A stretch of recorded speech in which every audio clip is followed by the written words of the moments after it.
सर्ववेदान्तसारं यत् ब्रह्मात्मिकत्वलक्षणं वस्तुद्वितीयं तन्वष्टे कैवल्येकप्रयोजनम्। समस्त वेद वेदांत उपनिषद भागवतरे आत्मज्ञान भरी रही।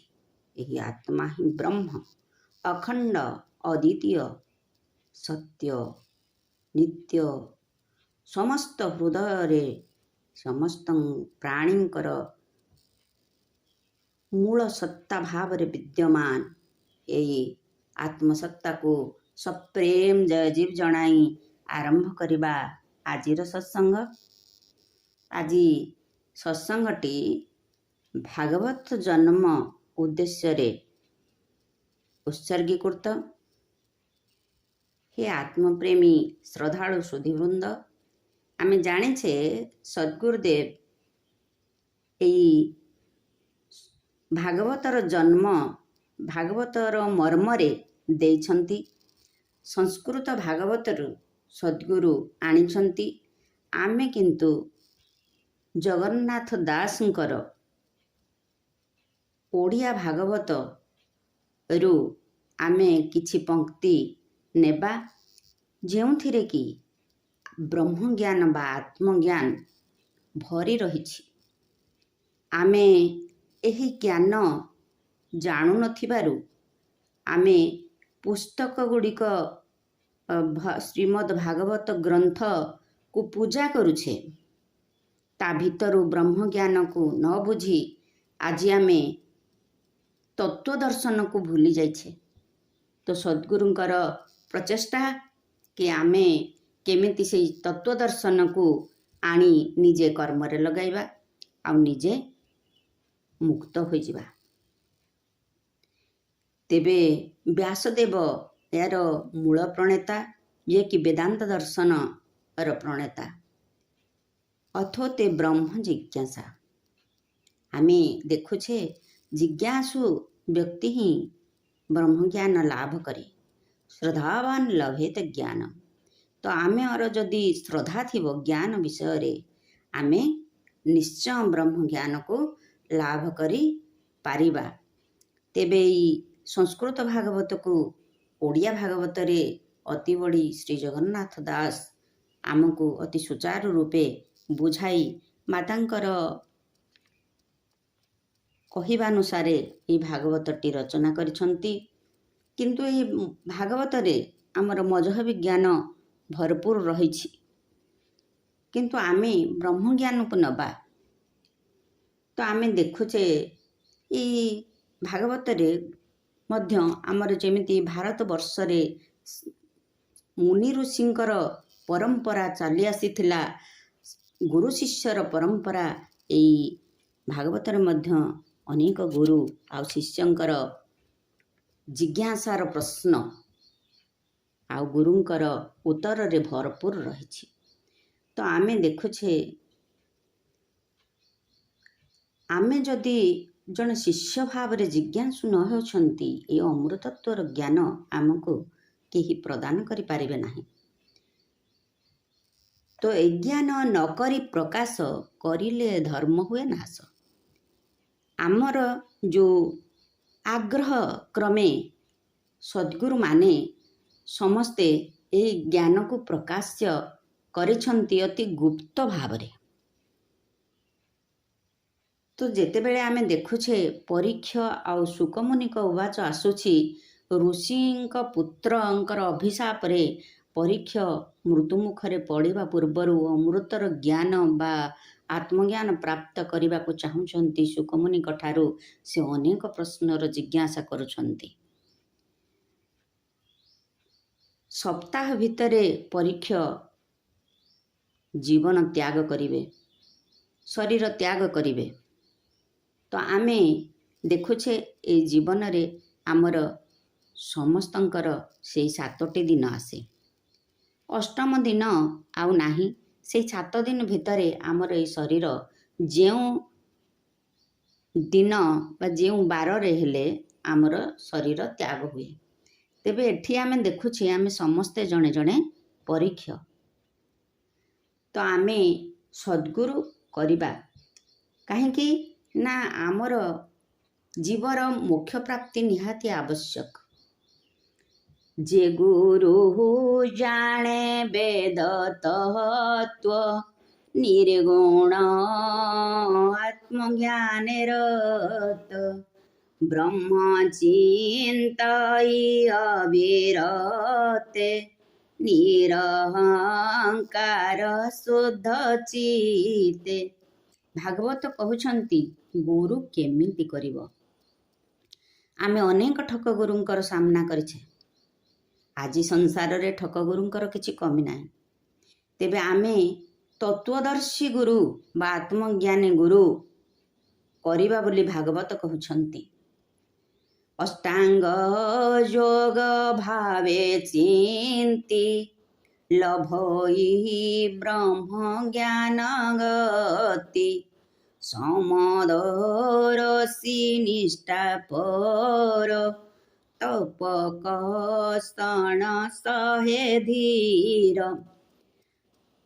ବେଦ ତତ୍ତ୍ୱକୁ ଜାଣି ଆତ୍ମଜ୍ଞାନରେ ରତ ଥାଇ ଅଷ୍ଟାଙ୍ଗ ଯୋଗ ମାର୍ଗକୁ ନିଜେ ଅନୁଭବରେ ଆଣି ସମସ୍ତଙ୍କ ଭିତରେ ଥିବା ଏକ ସତ୍ତାକୁ ଯେଉଁ ଗୁରୁ ନିଷ୍ଠାପର ସହିତ ଦେଖି ସମସ୍ତଙ୍କ ଭିତରେ ସେଇ ଏକ ସତ୍ତାର ଅନୁଭବ କରେ, ସେ ହିଁ ପ୍ରକୃତ ଗୁରୁ, ପ୍ରକୃତ ତତ୍ତ୍ୱ ଦର୍ଶନ ଦେଇପାରନ୍ତି। ତେବେ ଆମେ ଦେଖୁଛେ ଆମର କୌଣସି ନା କୌଣସି ପୁଣ୍ୟକର୍ମ ଫଳରେ ଆମେ ଆଜି ସେମିତି ଗୋଟିଏ ଗୁରୁ ଲାଭ କରିଛନ୍ତି। ତ ଯେତେବେଳେ ଆମେ ଦେଖୁଛେ ବେଦାନ୍ତ କହନ୍ତି ଜନ୍ମଦସ୍ୟ ଯତଃ। ମୁଁ ମୋ ପିତାଙ୍କ ଠାରୁ ଜନ୍ମ ଲାଭ କଲି। ପିତାମାତା ମୋତେ ଜନ୍ମ ଦେଲେ, ପୁଣି ପିତାମାତାଙ୍କର ପିତାମାତା ତାଙ୍କର ପିତାମାତାଙ୍କ ଠାରୁ ଜନ୍ମ ନେଲେ। ପୁଣି ଆମର ଯେଉଁ ପୁତ୍ରକନ୍ୟା ହେଲେ ଆମ ପାଖରୁ ସେ ଜନ୍ମ ହେଲେ। ମନୁଷ୍ୟରୁ ମନୁଷ୍ୟ, ଘୋଡ଼ା ପାଖରୁ ଘୋଡ଼ା, ଗଧ ପାଖରୁ ଗଧ, ଏମିତି ଭାବରେ ଜୀବନ ଥିବା ପାଖରୁ ହିଁ ଆମେ ଜୀବଜାତ ହୋଇଛେ। ତେବେ ଦେଖ ଏ ବ୍ରହ୍ମର ବିଚାର ଶରୀରୁ ଶରୀର ବାହାର। ତ ଆମର ଯେତେବେଳେ ଆମେ ଜନ୍ମ ହେଉଛେ କହୁଛେ ଆମେ ପରମାତ୍ମାଙ୍କଠୁ ଜନ୍ମ ନେଇଛେ, ଆଉ ତାଙ୍କୁ ଆମେ କାଠ ପଥର ମୂର୍ତ୍ତିରେ ଦେଖୁଛେ। ଜଡ଼ କେବେ କିଛି ଜାତ କରିପାରେ ନା। ତେଣୁ ଆମେ ଦେଖୁଛେ ସଦ୍ଗୁରୁଙ୍କର ଜ୍ଞାନ ଯେଉଁ ତତ୍ତ୍ୱ ଦର୍ଶନ, ଆମେ ଚେତନରୁ ଚେତନ ଜାତ ହୋଇଛେ, ଜୀବରୁ ଜୀବ ଜାତ ହୋଇଛି। ଯେକୌଣସି ମଞ୍ଜି ଆପଣ ପକାନ୍ତୁ, ଯଦି କ୍ଷେତ୍ର ପ୍ରସ୍ତୁତ ନ ହୋଇଛି ତେବେ ସେ ବୀଜ କେବେ ବୃକ୍ଷ ହୋଇ ଉଠିବ ନାହିଁ। ସେମିତି ଆମ ଭିତରେ ସଂସ୍କାର ନଥିଲେ ଆମେ କେବେ ମଧ୍ୟ ଜଣେ ଭଲ ଯୋଗୀ ହୋଇପାରିବା ନାହିଁ। ଜନ୍ମନାଂ ଜାୟତେ ଶୂଦ୍ର ସଂସ୍କାରାତ୍ ଦ୍ୱିଜୋଚ୍ୟତେ ବେଦାଭ୍ୟାସ ଭବେତ୍ ବିପ୍ର ବ୍ରହ୍ମ ଜାନାତି ଇତି ବ୍ରାହ୍ମଣ। ବ୍ରାହ୍ମଣ କୂଳରେ ଜନ୍ମ ହେଲେ ମଧ୍ୟ ଯଦି ସଂସ୍କାର ନାହିଁ ସେ କୁସଂସ୍କାରୀ ହେବ। ବ୍ରାହ୍ମଣ ମାନେ କ'ଣ? ଜଣେ ବ୍ରାହ୍ମଣ ଜାତିରେ ଜନ୍ମ ହୋଇଗଲେ ବ୍ରାହ୍ମଣ ହୁଏ ନା। ଯେ ବ୍ରହ୍ମକୁ ଜାଣେ ସେ ବ୍ରାହ୍ମଣ। ଯେ ବେଦକୁ ଅଭ୍ୟାସ କରେ ସେ ବିପ୍ର। ତେଣୁ ଜନ୍ମ ବେଳେ ଆମେ ସମସ୍ତେ ଶୂଦ୍ର ଥାନ୍ତି, ସଂସ୍କାରରେ ଦ୍ୱିଜ ହୁଅନ୍ତି, ବେଦ ଅଭ୍ୟାସ ବେଳେ ବିପ୍ର ହୁଅନ୍ତି, ଆଉ ବ୍ରହ୍ମ ଜାଣିକି ବ୍ରାହ୍ମଣ ହୁଅନ୍ତି। ସଦ୍ଗୁରୁଦେବ ଶିବକୁମାର ଶାସ୍ତ୍ରୀଜୀ ମହାରାଜ କହୁଛନ୍ତି ଯେ ପୂର୍ବକର୍ମ ଫଳରେ, ପୂର୍ବ ପ୍ରାରବ୍ଧ କର୍ମ ଫଳରେ ସେ ସଂସ୍କାରରେ ଆଦି ଯୋଗୀ ଥିଲେ। ତେଣୁ ଏ ଯୋଗ ଦର୍ଶନ ତାଙ୍କୁ ବହୁତ ସୁନ୍ଦର ଭାବରେ ଦେଖାଯାଉଥିଲା। ତାଙ୍କୁ ଅନ୍ୟ ଗୁରୁ ଧାରଣ କରିବାକୁ ପଡ଼ିନଥିଲା। ତେବେ ଆମେ ଯେଉଁ ଗୁରୁ ପ୍ରାପ୍ତ କରିଛେ ଆମର ପୁଣ୍ୟର ଫଳ। ଆମେ ଏଇ ଶରୀରକୁ ଧାରଣ କରି ଯେତେବେଳେ ଆମେ ଆସୁଛେ, ଯେ କିଛି ପରିବାରର ସଂସ୍କାର ଆମ ଉପରେ ପଡ଼ୁଛି, ଯେଉଁ ପିତାମାତା ଯେଉଁ ସଂସ୍କାରର ସେ ସଂସ୍କାର ପ୍ରଦାନ କରୁଛନ୍ତି, ସଂସାରର ଜ୍ଞାନ ପ୍ରଦାନ କରୁଛନ୍ତି, ଆମେ ବ୍ରହ୍ମଜ୍ଞାନର ଅଧିକାରୀ ହୋଇପାରୁନେ। ତ ଆମେ ଏଇ ଯେଉଁ ଇନ୍ଦ୍ରିୟ ମାଧ୍ୟମରେ କର୍ମ ଗୁଡ଼ିକ ଆମେ କରୁଛେ, ଆଖି ଦେଖୁଛି, କାନ ଶୁଣୁଛି, ଜିହ୍ୱା ଲାଳସାରେ ଆମେ ବିଭିନ୍ନ ସ୍ୱାଦ ଚାଖୁଛନ୍ତି, ଆମେ ଏ ଶରୀରକୁ ଗରମ ଆଉ ଥଣ୍ଡା ପ୍ରଦାନ କରୁଛନ୍ତି ସ୍ପର୍ଶେନ୍ଦ୍ରିୟ ମାଧ୍ୟମରେ। ତ ଦର୍ଶନ ଶ୍ରବଣ ସ୍ୱାଦ ଆଉ ଶୁଙ୍ଘିବା, ଆମର ଯେଉଁ ଘ୍ରାଣ ଶକ୍ତି ଦ୍ୱାରା ଆମେ ଭଲ ଭଲ ଜିନିଷ, ବାସ୍ନା ଜିନିଷକୁ ବା ଗନ୍ଧ ଜିନିଷକୁ ତାକୁ ନାକ ଦ୍ୱାରା ବାରି ପାରୁଛେ। ଏଇ ବାସନାର ପଛରେ ଆମେ ସଂସାରର ଚିଜରେ ବିଷୟରେ ମଜି ରହୁଛନ୍ତି। ଆମେ ନିଜେ କିଏ ଏ ପ୍ରଶ୍ନ ପଚାରିବା ପାଇଁ ଆମ ସଂସ୍କାର ବଶତଃ ଆସିପାରୁନାହିଁ। ଯଦି ବା କାହାର ଆସେ, ମନୁଷ୍ୟାଣାଂ ସହସ୍ରେଷୁ କଶ୍ଚିତ୍ ଯତତି ସିଦ୍ଧୟେ, କାହାର ଯଦି ଜଣେ ଜଣେ କେହି ଏହି ସଂସ୍କାରରେ ଆସନ୍ତି, ସେ ଜିଜ୍ଞାସୁ ହୋଇପାରନ୍ତି। ଯତତାମପି ସିଦ୍ଧାଣାଂ କଶ୍ଚିତ୍ ମା ବ୍ୟତୀତ ତତ୍ତ୍ୱତଃ, ସେଇ କୋଟି କୋଟି ଲୋକଙ୍କର ଭିତରୁ ଜଣେ କେହି ମୋତେ ଜାଣିବାକୁ ଇଚ୍ଛା କରେ, ଆଉ ସେଇ ସହସ୍ର ସହସ୍ର ଲୋକଙ୍କ ଭିତରୁ ସେଇ ଜଣେ ହିଁ ମୋତେ ତତ୍ତ୍ୱ ଦର୍ଶନ ଭିତ୍ତିକ ଜାଣିପାରେ। ତେବେ ଆମେ ଦେଖୁଛେ, ଭାଗବତ କହୁଛନ୍ତି, ପୂର୍ବ ପ୍ରାରବ୍ଧ କର୍ମ ଫଳେ ବୈରାଗ୍ୟ ଉପଜଇ ହେଳେ। ସମାଧିପାଦର 12 ନମ୍ବର ସୂତ୍ର କହନ୍ତି, ଅଭ୍ୟାସ ବୈରାଗ୍ୟାଭ୍ୟାମ୍ ତନ୍ନିରୋଧ।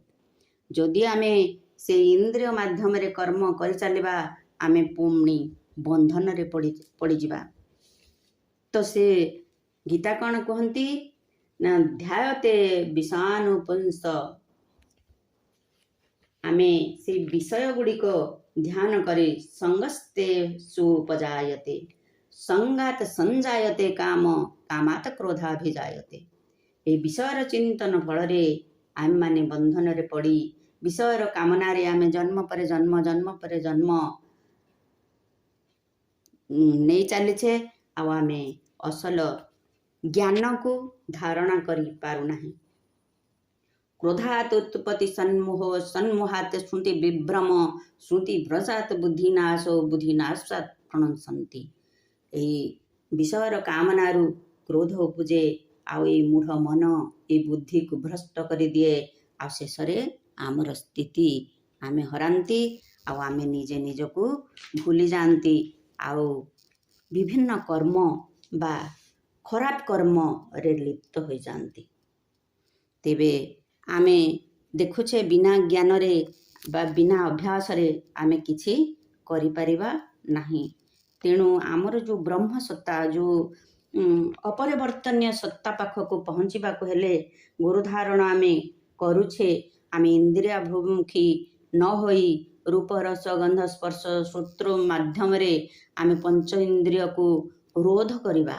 କେମିତି ରୋଧ କରିବା? ଯୋଗଶ୍ଚ ଚିତ୍ତ ବୃତ୍ତି ନିରୋଧ।